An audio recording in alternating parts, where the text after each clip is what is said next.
এই শোনো না, আমার বাবার বন্ধু না যে জ্ঞানা কাকু, জ্ঞানা কাকু যেন মারা গেছে।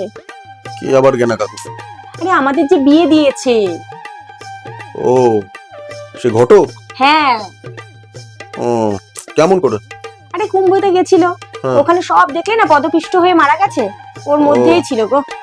কি অবস্থা বলো তো। ও, না এতে এত ঘাবড়াবার কিছু নেই আসলে। ও 10 বছর আগে যে মহাপাপ ও করেছিল তার তো একটা শাস্তি ওর পাওনাই ছিল। अच्छा ওটা তোমরা না জানলেও আমি তো জানি। কত বড় পাপ, बात तो सही ওরম কেউ করে নাকি? যাই হোক, তুমি বসো, আমি একটুখানি কাপড়গুলো কেচে আসি। বসো, আসছি আমি। 10 বছর আগে কি এমন মহাপাপ করেছে? सोचो बेटा सोचो, यही तो सोचने वाली बात है।